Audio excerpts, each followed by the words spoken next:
परमात्मा कहते हैं काल तन जुल्म कर दिए, सारे काम में उल्टे तेरे। जो देखो ये कारण क्या है कि जो लूट खसोट करे, 2 नंबर का काम करे, उसके तो घनी अच्छी मौज दिखाई दे। ऐसा क्यों? यो इसलिए है कि ये क्या करते हैं, चोरी ठगी झूठ चाट बोल के पैसे इकट्ठे कर लेते हैं, कोठी बना ली, और मिलना उनको वही है जो उनके पूरे जीवन में संस्कार थे। वो पैसे इकट्ठे ले लिए, उसने इकट्ठे ले लिए झूठ चाट बोल कर, चोरी करके, जैसे भी किया, और फिर वो इकट्ठा ही एक झटका देगा, क्योंकि परमात्मा ने पूर्ण ने इसको बैलेंस करना है, न्याय तो उसके हाथ में है। तो वो पैसे जो जोड़े थे वो तो नुकसान, वो तो गया, और 10-20 हजार फालतू लगे, क्योंकि वो कहते हैं ना water liquid keeps it's level. इसी प्रकार परमात्मा अपने जो नियम को बराबर रखता है। अब और वो पाप रह गए जो के तुम जो इसने इन्होंने लूट लाट के बनाए। तो इसमें ये अब इस कबीर परमात्मा की शरण माने के बाद जो 2 नंबर का काम करेगा वो मार खाएगा, क्योंकि ये परमात्मा पूर्ण है। इसका संविधान ये है कि जब मेरी शरण में तू चल, तेरे सब उन जो पैसा तेरा व्यर्थ जाना था, जैसे किसी ने 2 लाख रुपए लूट लिए कर कई दूर उतर घाट बात, और एक बालक बीमार हो गया, 3.5 लाख रुपए लगे। एक ऐसे बताओ था, कहने लगा जी मेरे जो है ना लड़का बीमार हो गया,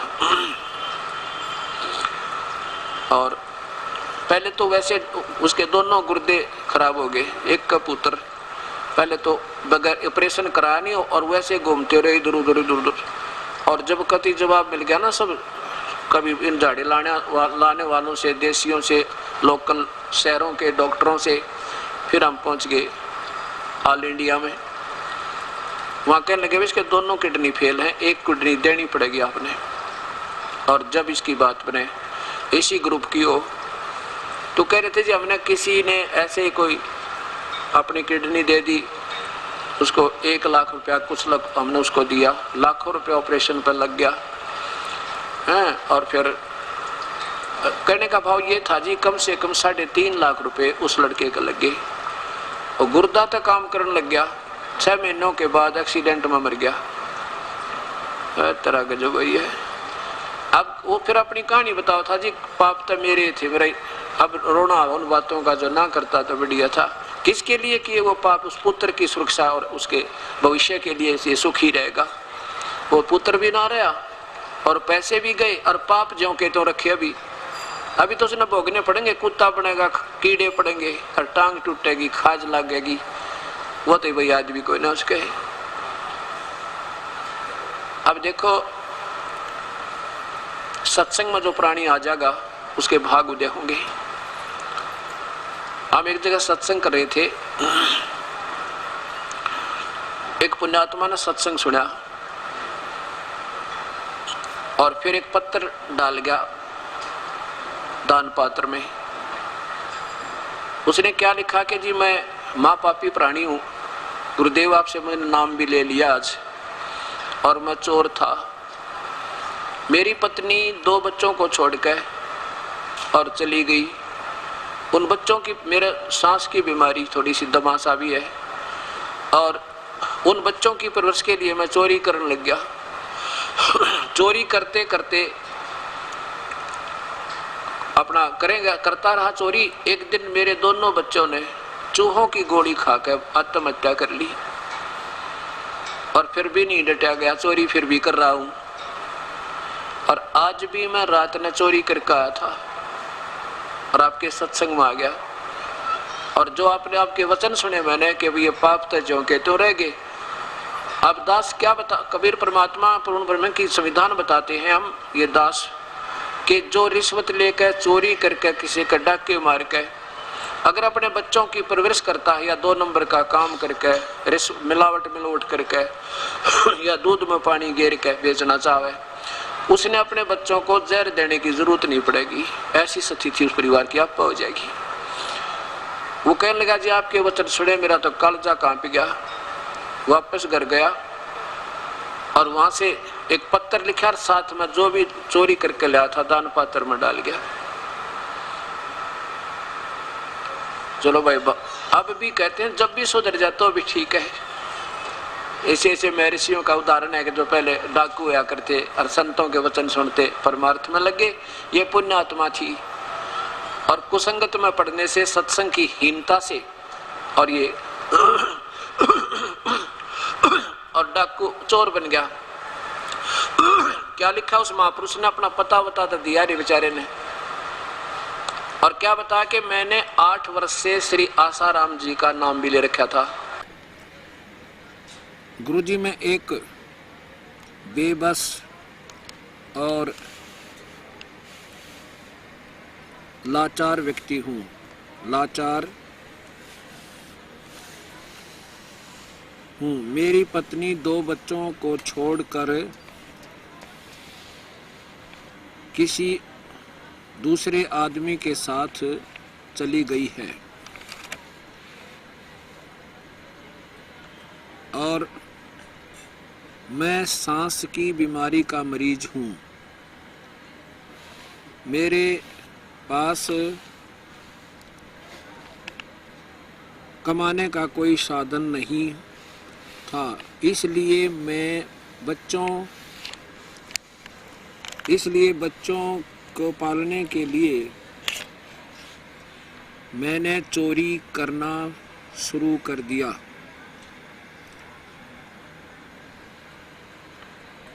और उस दिन से मैं चोरी करके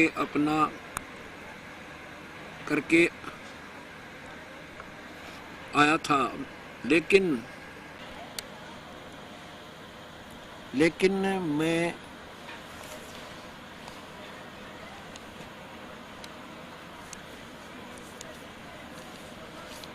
मैंने आपका सत्संग सुना तो आपसे नफरत होगी और जो कुछ मैंने चोरी किया था वह पैसे मैंने दान पत्र में डाल दिए। बच्चों ने चूहों की वाली दवाई खाकर मर गए। दोनों बच्चे तो चूहों की दवाई खाकर मर गए। अब गुरुजी मैंने इतने पाप किए शायद 7 जन्म भी नहीं धुल सकते। हे परमात्मा, रोना मुझे आ रहा कि कोई बात ना, अब भी मान गया, वो भी धन भाग इसके माता पिता ने सकते। मैंने आपसे उपदेश भी ले लिया है, आप कृपा करो तो शायद मेरे पाप कम हो सकते हैं सके। सत्संग में आप सच कहते हो कि कर्म पूरे गुरु के बिना नहीं कट सकता। मैंने 8 साल से आसाराम बापू का मंत्र ले रखा था, लेकिन पाप कटने की बजाय बढ़ते ही चले गए। गुरु दया करन मुझ पापी पर भी। प्रणाम गुरुजी, एक दुखी जीव का पत्र।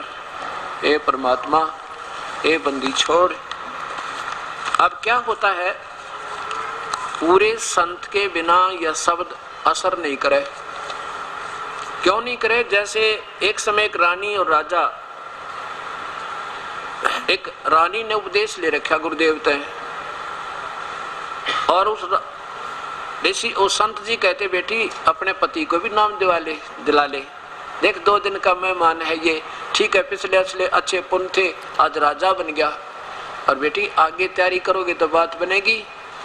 और गुरु के बिना भक्ति सफल नहीं हो सकती, गुरु बनाना बहुत जरूरी है। गुरु बिन माला फेरते, गुरु बिन देते दान, गुरु बिन दोनों निष्फल हैं, चाहे पूछो वेद पुराण। अब रानी बहुत कहने लगी कि जी आप नाम ले लो, आप उपदेश ले लो। राजा कहने लगा मैं देखा आपको बना करता ना, और धर्मदान में बहुत करता हूँ, याद करता हूँ भगवान को, सुबह उठूं हरे राम हरे कृष्ण, जैसी मेरी समझ बात खूब करता हूँ। रानी ने कहा नहीं, गुरुजी कहते हैं गुरु बिना बात बना नहीं करती, और बेशक धर्म करो, जब तक गुरु नहीं बनाएंगे वो धर्म लगे नहीं। राजा ने सोचा यह तो बावड़ी है, पागरी न कोई बकाले ने बॉडी सिद्धि आत्मा की होती है, और ऐसे ही तो अपना इन संतों ने जो है ना अपने रोजी रोटी का धंधा ढूंढ रखा है, तो गुरु बिन पैसे दान नहीं करने चाहिए। उसने सोचा या तो मानने को नहीं, पक्की गुरु की चेली है। पर मैं उस गुरुजी ने देखो एक दिन, तो वो कहने लगा आज मैं तेरे गुरुजी के पास चलता हूँ, 2 बात करूंगा। रानी बोली देख बात जरूर कर दिया, पर खसी है मैं तुम नहीं तो पाप लग जाएगा, अगना खसू को ना। आ गया। रानी बोली जी आज तो राजा भी आए हैं आपके चरणों में। अग बेटी बहुत अच्छी बात है, धन भागिन के ना जाने कब भाग जग जा। राजा बोला गुरु जी महाराज जी मैं एक बात पूछूं आपसे। कहा पूछो जी। कि भी आप कहते हो कि गुरु के बिना बात नहीं बने, क्या जरूरी है गुरु बनाना? हम वैसे भी तो भक्ति कर सकते हैं, या गुरु बनाने से क्या बात होगी? राजा कहने लगा महाराज जी देखो बात ऐसे है कि यहाँ तो इतना समय नहीं, ये लंबा विषय बनेगा। एक मिनट में हाँ और ना में जवाब देना उचित नहीं लगे, ना मैं समझा सकता आपको। मैं एक दिन आपके घर पे आऊंगा और वहाँ मैं आपको अच्छी तरह पूछिए, मैं प्रश्न उत्तर आपका जैसा उत्तर दे सकूंगा दे दूंगा। अब इतना समय नहीं, यहाँ पर संगत बहुत बैठी है। राजा ने सोचा और बढ़िया घर पाओगा इसका खूब दिमाग चाटूंगा, रानी के सामने चाटूंगा, इसने फेल कर दूंगा, या इसकी भी आस्था हट जाएगी, या रोज खड़ी रहे सत्संग में। तो ऐसा ही हुआ। कुछ दिन निश्चित समय और स्थान दे दिया कि इस दिन इस समय आ रहा हूं मैं। एक सेवक ने जाकर संदेशा दे दिया। रानी बड़ी प्रसन्न हुई, गुरुजी आ रहे हैं, गुरुजी आ रहे हैं। वही बाट देखो सब लाइन पर ला दिए, वो सारे नौकर नाकर गुरुजी आओ तो उनको आदर के साथ अंदर लेके आना। अब वो समय था, राजा बैठा अपने राज सिंहासन पे और वहां पर अंगरक्षक खड़े राज दरबार में। गुरुजी पहुंच गए, 10-20 सैनिक खड़े, अंगरक्षक खड़े। अब गुरुजी ने जाते ही, संत जी ने जाते ही उन सैनिकों से कहा, अंगरक्षक जो वहां खड़े थे बॉडीगार्ड, कि इसे गिरफ्तार कर लो। राजा की तरफ संकेत किया और उनसे कहता इसे गिरफ्तार करो, अरेस्ट करो इसे राजा को। अब वो टस से मस नहीं हुए, वो जो खड़े थे नौकर। राजा ने सोचा इसका दिमाग खराब हो गया, एक रानी ने नाम के ले लिया, तो ने सोचा वैसे हमारे घर का प्रधान बन गया और मुझे अरेस्ट करवा रहा है। राजा ने कहा कि इसे अरेस्ट करो। किसको? उन्हीं अंगरक्षकों को। अब उन जो सैनिकों ने बैठा लिया, बाबा जी दोनों हाथ पकड़ के ऊपर नौकाश लिया 5-6 जिन्हों ने। अरे ये इंतजार करें कि क्या आदेश है गुरु राजा का, इसने घड़े घेर के। इतने में रानी आ गई। रानी आई, गुरुजी आगे, वो बोली ये क्या करवा रखा है? राजा बोला भी मुझे एक बार। राजा रानी बोली ये क्या हो गया, गुरुदेव के साथ ऐसा क्यों बदसलूक किया जा रहा है? राजा बोला इससे तो पूछ ले, यू के कहता है। बोला इसने अरेस्ट कर लो। कहने लगे राजा मैं फिर उत्तर दूंगा आपके प्रश्न का, मैं आपके प्रश्न का उत्तर देने आया हूं आज। तो राजा बोला भाई ये के प्रश्न का उत्तर, तू कह इनको अरेस्ट कर ले। कहने लगा मुझे एक बार छुड़वाते दे इनता फिर बात करूंगा। वो बोला छोड़ दो, उन्होंने छोड़ दिया। और संत जी खड़े हो गए, कहने लगे मैंने आपके जवाब का उत्तर दे दिया। कौन सा? आपने ये प्रश्न किया था क्या गुरु के बिना भक्ति नहीं बन सकती? कहने लगे ये क्या उत्तर हुआ, तो मुझे अरेस्ट करा रहे थे। कहाँ? अरेस्ट नहीं करा रहा था, आपकी बुद्धि ठीक कर रहा था मैं। जैसे मैंने वही शब्द कहे इन सैनिकों से कि इसे अरेस्ट करो, ये टस से मस नहीं हुए, और वही शब्द आपने कहा कि इसे अरेस्ट करो, कहने की देर थी, आपका वाक्य पूरा नहीं हुआ था, इसलिए उन्होंने मुझे उठा लिया 1 फुट जमीन तो ऊपर और अरेस्ट कर लिया। अब देखो आप राजा हो, आपके शब्द में शक्ति है और ये सारी आपकी मशीनरी आपके कहन मात्र पे क्रियावान हो जाती है। ऐसे हम उस परमात्मा के परमपिता के नुमाइंदे हैं और हमारे वचन से वो शब्द निकलते ही वो सब कार्य शुरू हो जाएंगे जो आदेश प्रभु का, क्योंकि हमारे अंदर वो शब्द शक्ति उस परमेश्वर ने दे रखी है। ऐसे नाम जब हमारे से लोगे उसी दिन वो नाम आपका जाप शुरू होगा, नहीं तो कति नहीं हो, और विकार छूटेंगे ना कति नहीं छूटेगा, कितनी बात बना ले। तो ऐसे जिन संतों के का योग के जो संत योग युक्त नहीं है उस परमेश्वर का, केवल मीठी बात बना के और अपने अपने तुक्के लगा के भोली आत्माओं को पीछे लगाए हुए, उनमें शब्द शक्ति नहीं है, उनके अंदर वो पावर नहीं है जो परमात्मा ने उनको, जो परमात्मा की तरफ से आने वाले भक्त आत्मा को लाभ होना है। ठीक है, जो संत होते हैं उनका क्षणिक कुछ पिछली कमाई है वो बांट बूट कर फिर फाइनल वो तो डिस्चार्ज हो जाते हैं कुछ दिनों में, उनकी पिछली कमाई थी वो बट जाएगी आशीर्वाद दे दे के, 2-4 के ठीक ठाक भी हो जाएंगे, वैसे स्वाभाविक भी हो जाए। वैसे जैसे हम माता धोकन जाया करते वहां भी कभी सूत बैठ जाता, आज काम बन गया, हमने सोचा करते हनुमान जी ने कर दिया, अब पता लगा वो आप क्या कर सकते थे, हनुमान जी आप राम भगत थे। तो ऐसे इस प्रकार यह कहानी बिगड़ती चली जा रही है। और इसकी ऐसी ऐसी पुण्यात्मा देखो, एक के दिन का सत्संग सुना, रासाराम जी का 100 सुन रखे, 8 साल में तो बहुत सुना होगा, और विकार नहीं छूटे। आप पे कह रहा देख दास, मैं अपनी बड़ाई नहीं करता, मैं तो एक 2 कौड़ी का जीव हूँ, आज भी हूँ, और ना अभिमान कति मेरे में। लेकिन जिस जो एक गुरु क्या होता है, एक तार का काम करे, वायर का, और जो wire connected with main line, जो मेन लाइन से कनेक्टेड है, जो तार जुड़ा हुआ है, उसमें से पावर आवेगी। और जो जुड़ा नहीं है, तार बेशक जो का जो ही है, और कहीं पीछे पावर से नहीं कनेक्टेड है, कि तकी करके लटका बांध रहे हैं, न्यों के आजा कनेक्शन दूंगा, तो उनसे तार तो जो का तो ही होगा, संत तो जो के तो दिखाई देंगे, पर वो योग युक्त नहीं उस परमेश्वर से। उस पर योग युक्त होना माने कनेक्शन, कनेक्टेड विद गॉड, परमात्मा से संबंधित हो जाना, उसके से जुड़ जाना, उसको योग युक्त कहते हैं। और उसी में से फिर पावर आवे।